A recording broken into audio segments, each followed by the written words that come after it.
You are now tuned in to the Lineman Lounge, the world's thickest sports podcast, with your hosts, Mike and Evo. ¿Cómo están, bitches? This is the Lineman Lounge. I am Mike. That is Evo. We are here on a Friday night, and it's been a wild fucking week. We just got done with another baseball game, so scrambling here, trying to get a Friday night show because I got more games tomorrow. Baseball season feels like it is never ending at this point, and we haven't even gotten into the dog days of summer in Major League Baseball. But man, we are at the tail end of 5 games in 8 days. For 11 and 12-year-olds, that's a lot of baseball. And today was not the greatest of outcomes. Better than our last one, but we dropped one game earlier in the week on Monday, and then today we got a tie. Ties are fucking dumb. But before I get too far on that tangent, let me bring in my guy, Evo. Brother, how's your week? I know long work week for you. My work week has basically just ended because I don't do shit other than coach and do this. Yeah, man. I'm doing good, but I don't know what it was with this week. It just drug the fuck on, man. Like, Yeah. Wednesday felt like Friday. Thursday, I thought it was Friday, getting ready to put on a little Hawaiian shirt for work. And I was like, nope, it's Thursday. Like, it just drug on, man. And then I left work today and got called back in because we had students failing tests and they need to get retraining and stuff. Like, yeah, it's just a long week. I'm glad it's the weekend and it's hot as all fuck here. So I don't want to go outside. I was wondering because it's hot as all fuck here. Like, we're like mid 80s, and that's way too goddamn hot for me anymore. It's that point in Arizona where it's 80s at night, and you go outside and you're like, God damn, it feels good out here. Yeah, okay. Because we are definitely getting into triple digits down here this week. It is a scorcher out today and yesterday, so it is nice to be inside. Air conditioning unit is still going strong for now. Knock on wood. Hell yeah. Seems like everyone's AC down here is dying. So I'm scared because that's an expensive fix. I do not miss the electric bill from cooling my house while I lived in Arizona because, dude, you would have to set it to 75, 76 to be able to sleep. But that's just gonna work hard to get to that level because that's really cold for an Arizona house. No, not for me, brother. 68.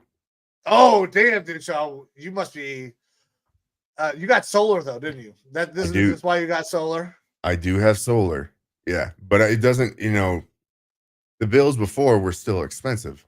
And that is the thing, is the energy bills down here in the summer, they are expensive, but you got to do it because look, it's 68 and I'm sleeping basically in the fucking nude because your boy, he runs hot. Runs hot. So built different, runs hot. Runs hot. When it's because I'm drinking all this raw milk. It's keeping me big and burly.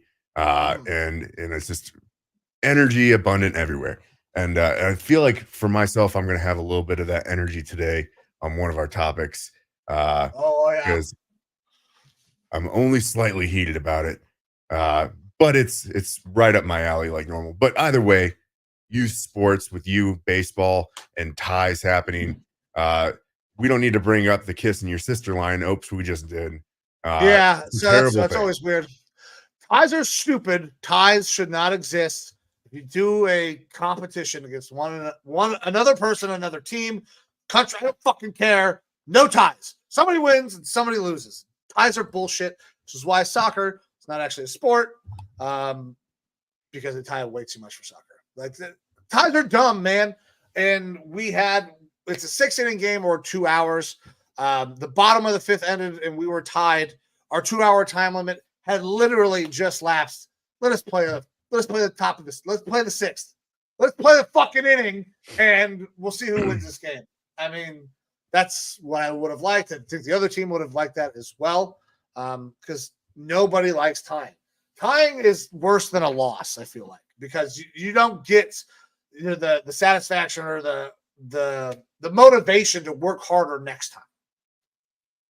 Yeah, that's like I told you, we need to have a coin flip, just something at the end of a tie game like that. If they're not gonna let this play out and let the competition actually happen, because otherwise the entire, like, everyone should have just stayed home the past couple hours. Everyone should have just stayed home if we're gonna just call ties. Ain't worth it. Ain't worth it. Not. We could have sat at home and got the same fucking result. That's what we just spent 2 hours trying to work for. Absolutely.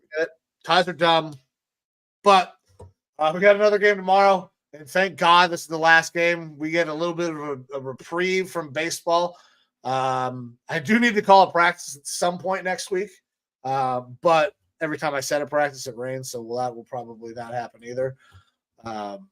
But boys they're doing good. I'm excited where we can still get to.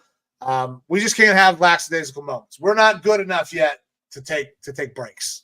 So,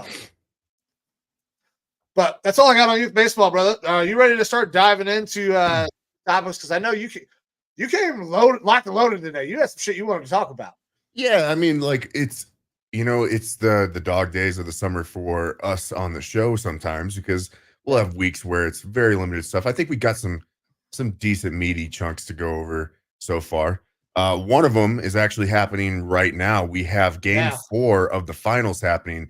Boston is currently down 21-36 to Dallas in Dallas. But if Boston pulls out a win tonight, my prediction of that sweep will come true. It's been rough for Dallas. And the thing is that it just seems like Boston outlasts them. Like, obviously the first game was embarrassing, but like the game 3, it was pretty neck and neck until we got into that fourth, and then Boston just kind of pulled away. It'll be interesting to see with the score where it is right now. 18-point lead, it looks like, for Dallas, if they can maintain that or not, going into the half. Yeah, well, I know that producer Amber is rooting for Mavs in the next 2 games, followed by a Celtics win in game 6. It's a exact was it parlay or whatever, the exact game pick in. But it's entirely possible that the sweep is still on. I know it's not great right now for Boston, but we have seen as these games have gone on that Boston just wears the Mavs down. At some point, the Celtics are gonna go on a run, and this thing might be a game. So, and the NBA, you're never out of it, because any team in the NBA can run off 17 fucking straight the drop of a hat. Mm-hmm.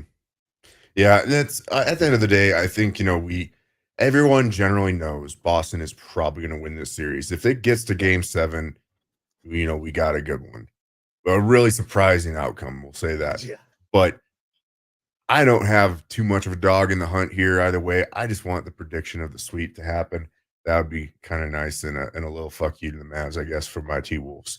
But either way, in talking to some Boston fans, they actually do want their team to lose tonight so they can go win the finals back in Boston. So I don't know if that's worth it. I think it'd be great to have that happen, but unless you are actually going to be there for the game, I would just rather take the sweep and take home the trophy, Yeah, don't worry, Boston. They're gonna fucking riot anyways.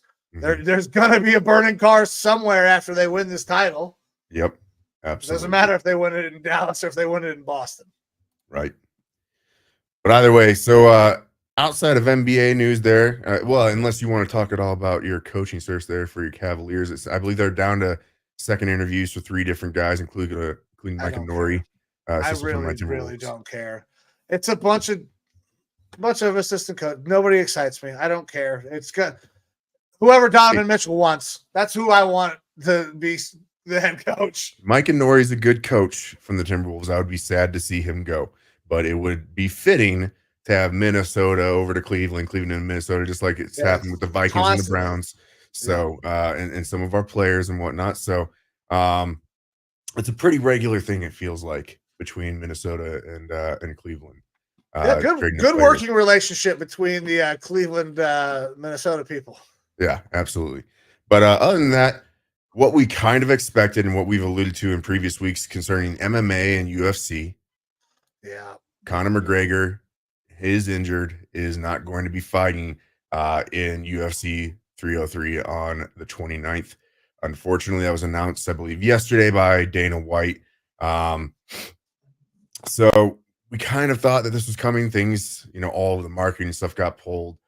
New main event is light heavyweight title fight between Alex Pereira and Yuri Prochaska. If I said that right, hopefully. Will be a very fun fight. Dudes that can throw absolute fucking nukes. Mm-hmm. Yeah, and so it's unfortunate. We heard last week your thoughts on Conor McGregor, and I'm done. I don't care. I'm out. Done. Yeah, I'm out on Conor. Right. In other, I guess, fighting news, as we know, Mike Tyson's fight versus Jake Paul got called back off. On. But it's back on. I saw.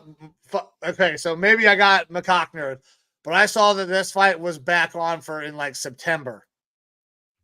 Well, I know that they had talked about trying to do it again sometime in the future, but I saw that he had a new fight lined up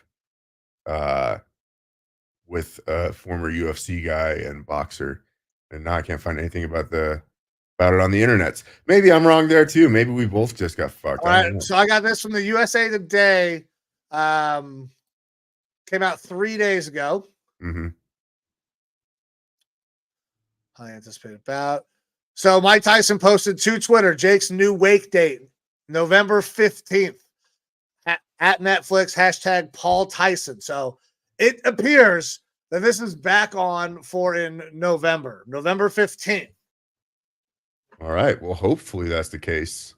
And of course, like I said, I can't find anything about the guy that I think that he was supposed to fight. Maybe that's not happening because this Mike Tyson stuff is going to be going on again. I mean, if you're Jake Paul, if you have another fight lined up, that's great for you. Like, awesome, right. Cool. But if you get Mike Tyson, that is honestly, it's going to be one of the most bought fights. It's not even going to be bought. It's Netflix. Yep. It's going to be one of the most watched fucking fights ever. I think it very well could be the most watched, simply because instead of having to pay $60 to $100 something pay-per-view, and watching it in every legal way possible, because that's going to happen, instead of doing that pay-per-view, having it on a streaming service with a relatively low entry cost that most American households generally have, is an easy one to watch. People are going to tune in whether they're boxing fans or not, just because it's ease of access, and this is something that I normally don't get to do, and it's going to be social media craze and all that stuff. So obviously good for the sport, good for Netflix, good for both those fighters. So it makes sense. I never really thought that this was just done and over with. I assumed that it would be back on at some point. And it's good to kind of hear that there's some news with that. Yeah, I'm very pumped that it's going to happen. Now, long time between now and November. So anything could happen, because we were very excited when we got Mike Tyson, Jake Paul won. We were like, oh, this is awesome. But there are all these stipulations and all these things that could make this fight not fun. They work all the details out, and now there's a health scare. So what other details are going to come out with this fight? Is it going to be no knockouts? So they're just going to have to rework the entire deal, I would imagine, because I don't even know if they're going to be able to go same location. So they're going to be dealing with a different boxing commission, all of that. Yeah.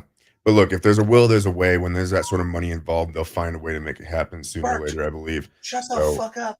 I think the good news in general is that this is probably going to happen. It's just a matter of when, where, and that should hopefully get hammered out here before too long. Alrighty. Anything in the world of baseball that you want to go over before we kick off into the football stuff? I mean, the Guardians are still really fucking good. I very much enjoy that. I wish that people who are Guardians fans would get a grip with reality every once in a while and stop freaking out every time we drop a game. There are guys that are still at AAA that we could bring up, but we don't need to right now. We might want to consider moving some of these guys for a premier talent at the deadline, just because I feel like we actually have a legitimate shot to win a title this year. So some of these kids that I really like who are down at AAA, and that I think everybody likes. They might not be on the squad because we might actually go out and try to make a run and go win it this year because we are pitching well enough and we're scoring enough fucking runs at this point.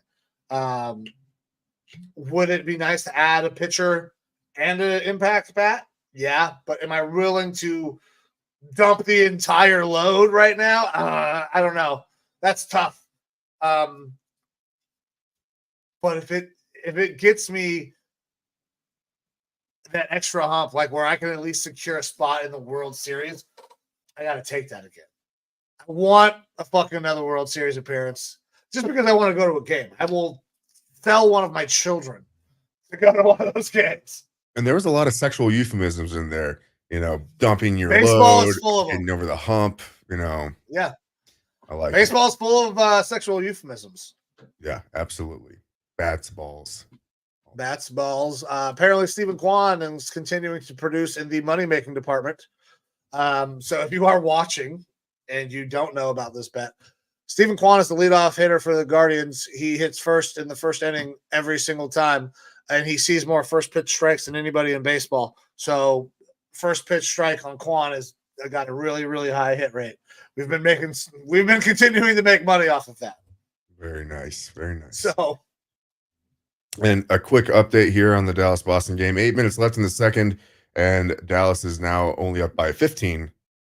So, solid lead, but not as big as it was before. Maybe Boston's starting to come back. All righty. Could crawl back on this. No problem. So, you ready for football? I mean, I know that you're ready for football because I assume that we're just going right to. No. I'm gonna save. Okay. I'm gonna save it till the end because you save that to the end. Yeah. Well, then yes, I am ready to talk some football. Talk some money. Is that what you want to talk first? Sure. Yeah. Why not? We had a big ass contract go down. Big ass contract. One that I didn't see happening this quick, but obviously it was something that was coming down the line, and it's. While he's not the best quarterback in the league, he's a good quarterback. Trevor Lawrence gets a 5-year, $275 million deal, averaging $55 million a year. $200 million of that is guaranteed, $142 million at signing. He's getting a $37.5 million signing bonus in the deal that technically starts in 2026. So he's going to be under contract through 2030. A huge extension for Trevor Lawrence. Obviously, look, if you got your guy, he's a good quarterback, someone that you can build around. You want to get these contracts done now. And I've been saying this with like the Justin Jefferson deal and whatnot. This deal truly goes into effect in 2026. Yeah. By 2026, quarterback contracts are going to be so big that this is still going to look pretty damn good. All right. Now, that's a lot of money to hawk up right now for the ownership. 200 guaranteed. Again, we've talked about this in the past. That basically goes away immediately. Like the player doesn't necessarily get it all at once, but the owner has to basically put that up immediately and put it. I can't think of the fucking word. Escrow. That's going to escrow. There you go. Cash over cap. Yep. So that's already done with, and that I'm sure Khan probably felt that out there in Jacksonville, but you got this guy on a $55 million per year deal, which again, that's a lot right now. It's the most, I believe, for a quarterback. Yes, but it's going to feel good by 2026. I'd be willing to bet that he is still top 10 in 2026, but he's going to be on the lower end of that spectrum of quarterback money. When you got guys like Daniel Jones getting paid 40, 45 mil a year. Yeah, dude, the price the quarterback just goes up. And again, we've talked about this. The cap is going to be going way up. So it's going to look like a pretty damn good deal. Yeah. So Trevor Lawrence is not deserving to be the highest paid quarterback in the league. But he was the next guy to get paid, and the cap is going up. Ergo, he resets the market. That's how this shit works every single time. And I think in 2026 that his number will look okay. He'll probably be top 5 for sure. Still, maybe top 10. But you got to look at who else is coming up in the next couple of years. Who's going to need another deal? And are they going to be guys that are top tier money? I don't know. That's going to be close. You may get a couple of outline. Man, I don't know. Who do you think in that class or in that time frame? Because it's going to be Deshaun Watson. His contract is going to be interesting depending on what happens here in the next couple of years. But like, who is looking at getting that much money? $60 million a year around that time. I don't have all the list of quarterbacks and their contracts here in front of me. It's tough to say, but I mean, some of these guys. Air Bear just got his. Burrow got his. Yeah, look, Lawrence is now he's the sixth quarterback to have a salary above 50 mil per year, with Joe Burrow, Jared Goff, Justin Herbert, Lamar Jackson, Jalen Hurts. Mahomes is the next guy in line from there. He's getting just under 47 million per year. Yeah, I mean, they'll restructure that and get him up. And yeah, that's these guys that made these contracts. I mean, I don't know the length of all of them off the top of my head, but most of these contracts are, 3 to 5 year deals. So again, some of them, these all did not get done just last year. You're going to be looking at some of these guys getting new contracts here in the next year or two. I mean, the teams are going to probably be looking, especially if you have an established starter that you want to keep long term. They're going to try doing these deals CJ Stroud, 2 years out and stuff like that. CJ Stroud as soon as possible. After year 3, get him just locked in for. Yeah, you really want to start working those contract negotiations as soon as possible if you know that is the guy that you want, because that money is going to seem good now, and it's going to sound bad, like you're kind of getting one over the player or something like that. But it's like, hey, we got to work these contracts now, because 3 years from now, this contract that looks crazy today is going to be doable then, based on projections. It's just, I think that's just the way that the quarterback market is going to work now. I've suggested this in the past, but I really think that the quarterback market almost needs a separate cap and a separate CBA with how inflated these contract numbers are getting. Like something that affects, like, quarterbacks can make no more than 15% of the salary cap per year, and it comes from a separate pot of money or something like that.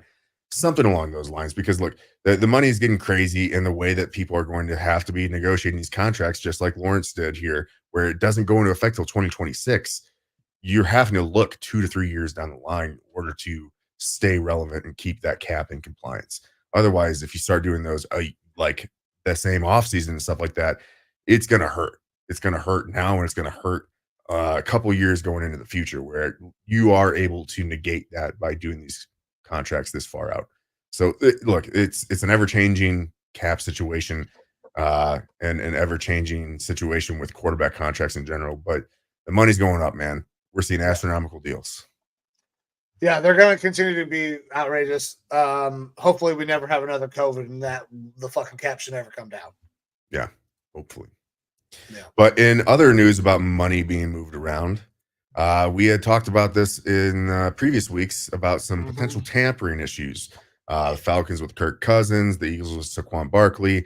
Well, the NFL did finally come out. It wasn't last week like it was kind of expected, but the NFL came out and said, hey, Philadelphia Eagles, we found not enough evidence to actually say that there was any sort of real legitimate tampering here, so no penalty is going to be levied. And this was kind of the reporting that had been leading up, a week prior, saying like, hey, the NFL is finding a lot more about the Falcons. They're going to levy this big penalty against them. Should be coming out this week. And look, NFL did come out and said, hey, we have seen tampering with 3 players by the Atlanta Falcons. And they levied just a astronomical penalty against them. A 5th round pick and $250,000 to a guy that makes millions and millions and millions and millions and millions of dollars all the time, and $50,000 against the GM, who will be a drop in the bucket because the team's probably going to reimburse him somehow. Moral of the story, ladies and gentlemen, is the NFL's tampering rules are completely pointless. If you want to go get a player, forfeit the fucking 5th round pick. Who gives a fuck? A 5th round pick, while yes, there's always gems and good players and stuff like that you can find, it's not a lock that guy is going to make the 53-man roster. It's not a lock that they're going to make the practice squad. They probably will, but they might not. It's not out of the realm of possibility that this 5th round pick is going to be a player that never even makes that squad. So Falcons, congratulations. You fucking work the system here. And NFL, shame on you. Because what's the point of having your rules if you're going to be like, like, what's $250,000 to Arthur Blank in the Arthur NFL? Blank, yeah, nothing. Not a goddamn thing. What's fucking a 5th round pick to them? I mean, they're probably poo-poo about it, but who gives a fuck? Because you got your franchise quarterback and a quarterback of the future, and essentially, yeah, you tamper Hey. with a guy for the pick. Like that's the draft pick. That's what I did. I just traded my draft pick for that guy I tampered with.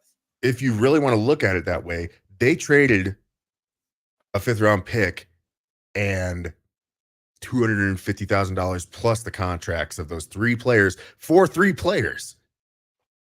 It's essentially nothing. Best trade in NFL history, right there. It's pretty fucking sad, and it is funny how everybody, social media and NFL pundits are all coming out and being like, "Are you fucking kidding me?" For the NFL to come out and say, "Yes, we found tampering with 3 players, and this is how they did it and everything," and 5th round pick. It has to make you wonder, like with the tampering cases in the past, where there's been larger penalties levied, and you can look back in our episodes and find when I went over like the past 10 years of this shit. This is such a slap on the wrist. It's embarrassing, really, for the NFL to come out and say this. It would have been better for them to say, "Yeah, we don't have enough evidence."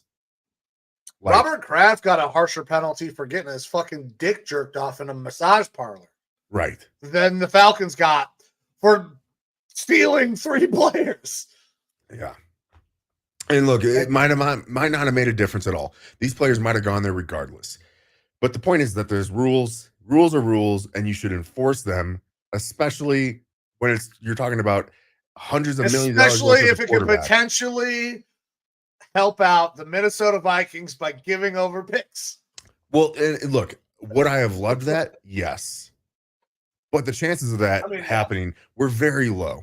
And that's something that we had gone over before, was that there is very little history of that actually happening, unless you have a situation like happened between the Eagles and the Cardinals, where they mutually agreed, oops, we fucked up. And here's something, and league, you don't have to look anymore. We're calling our bad, and this is how we're going to fix it. Right.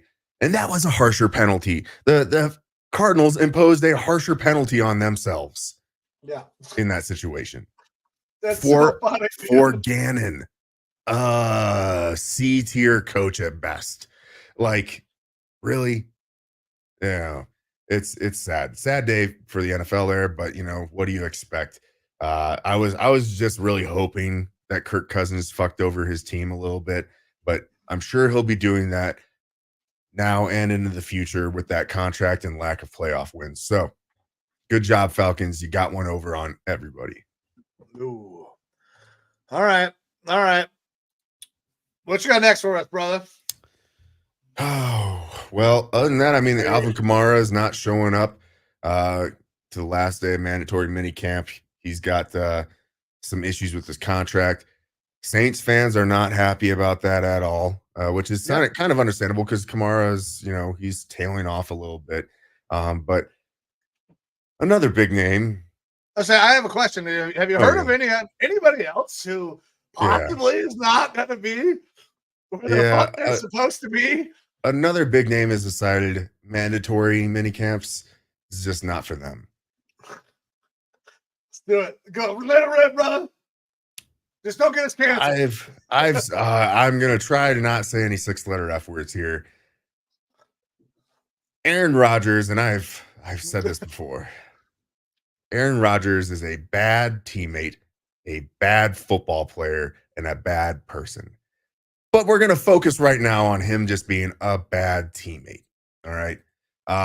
We can look back, and God, it was at the end of the season, January 8th, where Aaron Rodgers said publicly that the franchise needs to focus on winning now to stop or to right the ship.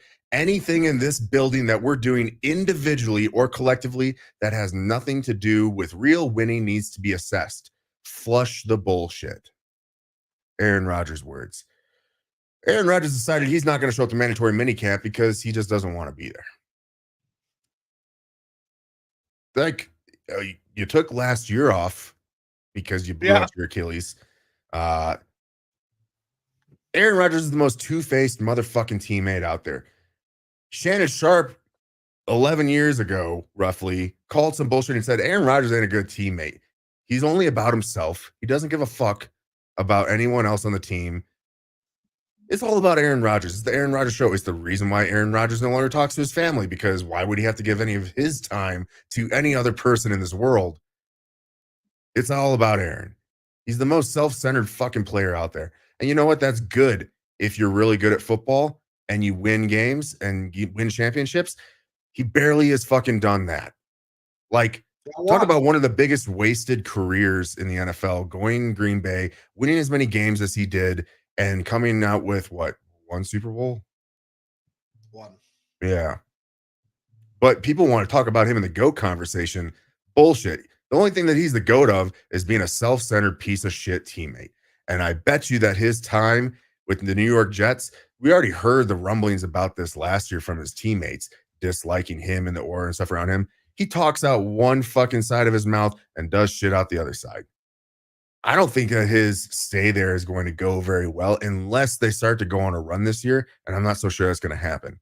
He's going to get fined for not showing up. They are mandatory mini camps, and it is mandated that if you don't show, you pay fines. And I'm sure he doesn't care because he has lots of money.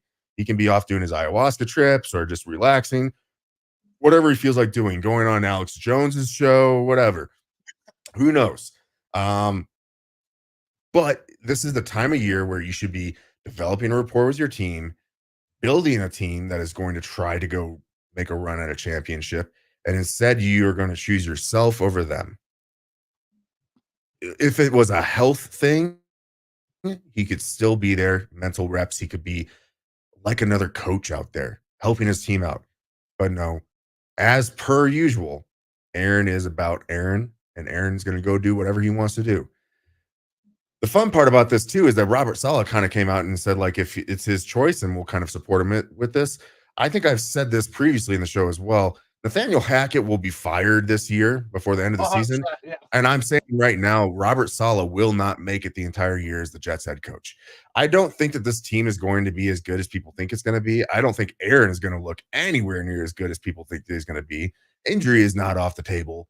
And when the ship starts to fucking go down, the team isn't going to, like, management isn't going to say it's the quarterback. They're going to go after the coach who can't fucking keep players in line.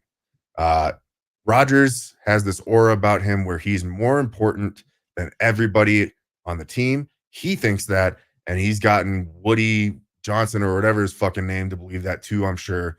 And so everyone else is going to become the scapegoat as per usual when things go bad up there. Moral of the story, Aaron Rodgers, I'm a nobody. I'm a nobody. But this nobody thinks you're a piece of shit football player, a piece of shit teammate. Do better. Give a fuck about something other than yourself. Maybe. You're making a lot of money to do that. It's the minimum. Maybe do the bare minimum. That's all. I am very impressed with how calm you relatively stayed there. And you know what? I agree with you. Like, for when we started this show, like when we started doing it together anyways, there was a lot of back and forth about Aaron Rodgers, because Aaron Rodgers at the time was balling when we started. Got multiple MVPs, but didn't win. And then you start to see all the other things that kind of unfold around Aaron. I was a big fan of Aaron Rodgers. Like, I was like, he's a fucking dog. Like, he won a lot of games. But then he never was able to win the big one. He does this shit in the media. It's constant almost. Like, he is an attention-seeking whore. Like, so I can't like Aaron anymore. You've kind of swayed me into this, but it's not that you've convinced me. It's that I have seen the way things have gone with Aaron in a different light now as he's, getting out of Green Bay. He cares about Aaron Rodgers. Aaron cares about Aaron very much so. Aaron cares more about what I think people say about Aaron Rodgers, as long as it's not his family. He just don't talk to them. But Aaron has got to always paint himself into a positive light. It's crazy. It's a very How selfish, we've seen that switch. selfish and narcissistic point of view.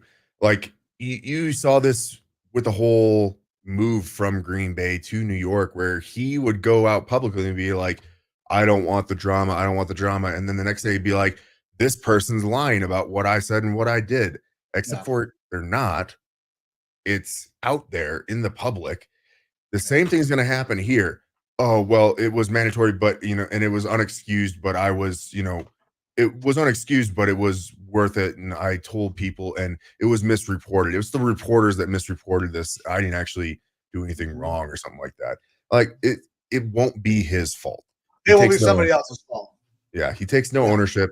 And if there's one thing I know that players love to rally around, it's guys that don't take blame when they I didn't fuck that up. You guys fucked that up. Yeah. Everybody else is fucked up. Not me. Yeah. Absolutely. And Nathaniel Hackett should have already been fired. We talked about this before. He's the patsy. Aaron was absolutely going to throw him under the bus. And I hope it doesn't happen to Saleh. But at the same time, I don't know how you can look at the way things are going and be like, oh, no, his job is totally secure. Aaron had better ball out like Aaron Rodgers MVP. Otherwise, this is going to go very badly. It's going to happen really quick because they keep shuffling that wide receiver room, trying to get Aaron's guys while they're also kind of cutting out the legs of some of their newer guys like Garrett Wilson. The construction of the team is awkward, and I almost feel like this is Aaron having his hands in the fucking cookie jar with this too much. He's got to be his guys. It's got to be the guys that Aaron wants to win with. And there's a lot of better receivers in football than some of the guys that were trotted out there because Aaron Rodgers is their friend. So I hope for Saleh's sake that Aaron plays well, but I'm kind of starting to be in the same spot as you, man. I don't know if this Jets team's really all that good because I'm not sure it's well run at all. I like Robert Saleh. I do. It seems like he's a good coach. In a different situation, he probably would be a good head coach. The toxicity in this whole situation for him out there in New York, plus just that market in general, is such a fucking beast. I don't know how you can overcome that. And you're seeing how it is eating a good coach alive. It does not feel like he is the head coach of that team. It feels like Aaron Rodgers is the head of that team. Whatever he wants goes. And everyone else around him is not going to call him on his bullshit because that means your head's on the chopping block.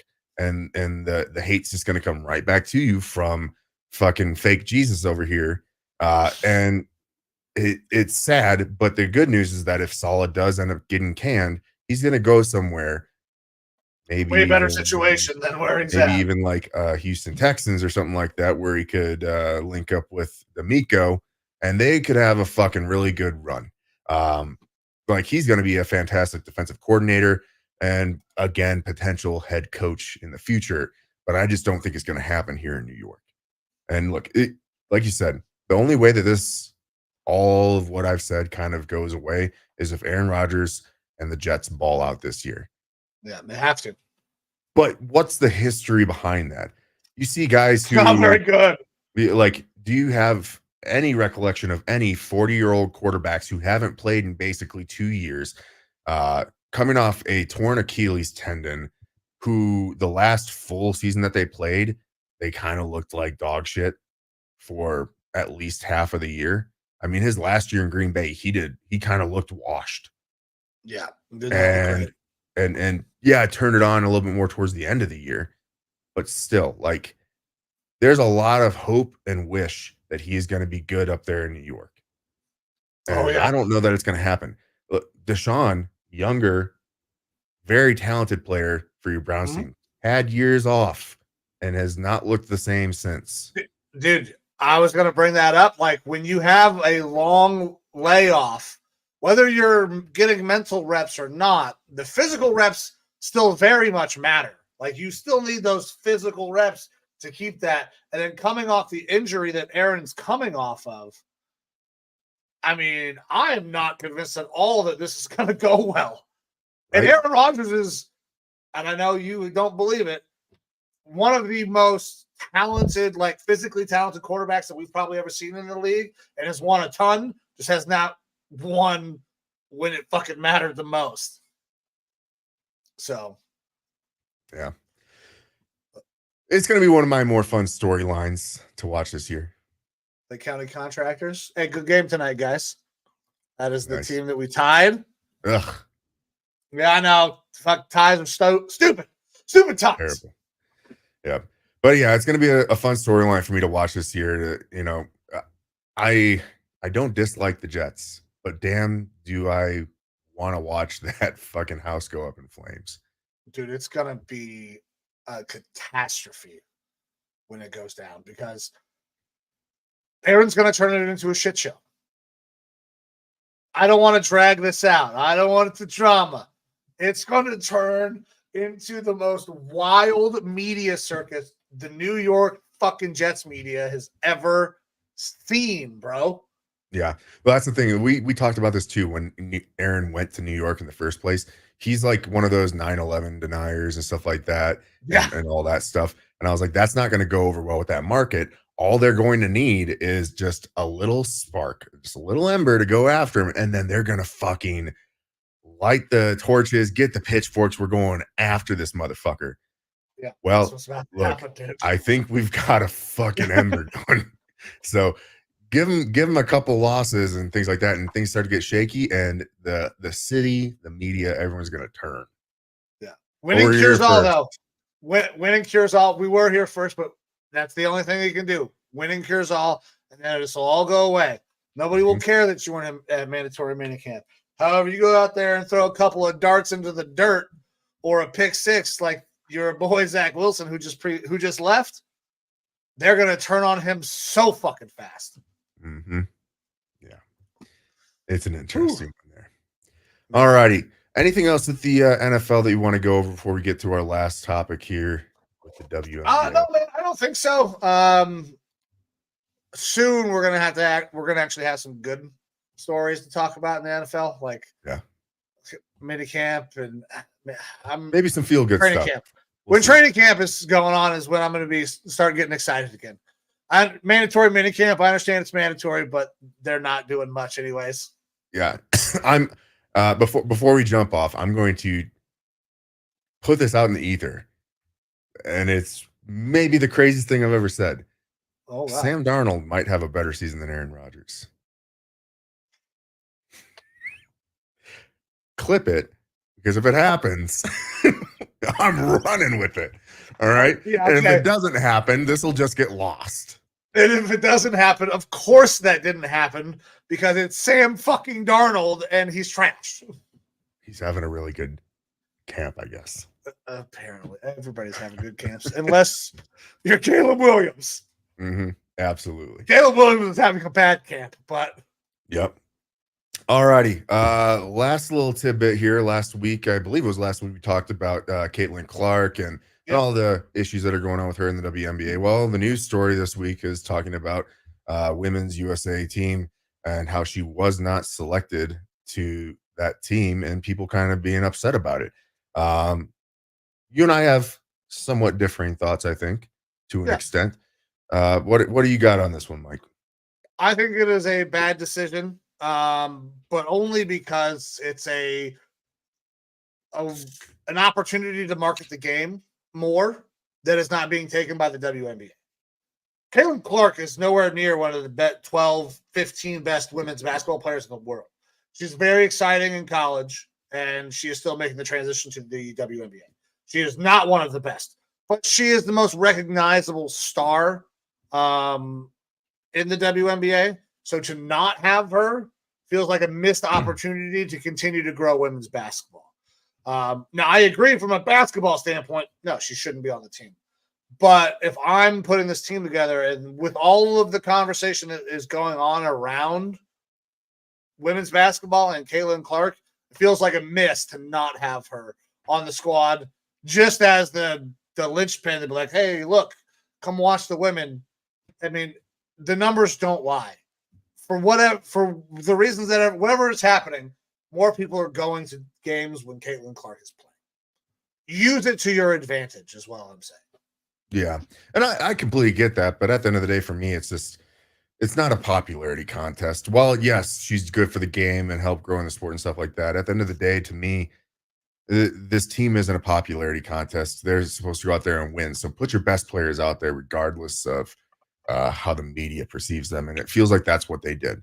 Because like you said, she's not one of the best 12, 15 players in the league. She very well could be here within a year or two. And it's not to say she's not a good player. She's not electric, that she's not super fun to watch. It's just she's not at that level yet. And so when you're putting this team together, you got to put the best players out there on the court. And I believe that they did that. I agree. Now, I will throw in the caveat. The Dream Team, they added dumbass Christian Laettner to that team, who they did not fucking need on the team at all, just for the fucking rich white kids who were in college. That's why Christian Laettner was on that fucking team. So, I mean, it's not like there's no precedent for having Caitlin Clark on the team for absolutely no basketball reason, because they did that shit with Christian Laettner. Yeah, but like you said, they didn't really need him on that team, right? They did not. That team was going to trounce everybody. And not to say the WNBA women's team is not going to be fantastic, but the delta between them and other teams from around the world is probably a lot closer than it is with that men's team that you're referencing. So I get where you're coming from, and I get the whole growing the sport thing, but you have to make a decision. Is this about winning, or is this about listen? I got no problem with the basketball decision. The basketball decision, it's 100% the right one. From a marketing standpoint, I feel like there's a miss. But which one is more important? It's a sport, so the sport should be more important, not the marketing. Absolutely. All right, brother. Anything else you want to go over this week before we hit the old dusty trail? I don't know. Let's check the score of this game real quick before we get the fuck out of here. It is halftime, and I believe it's close to a 25, 26-point lead now by Dallas. Yeah, it's 35-61. The Mavs appear that they are going to stave off elimination tonight.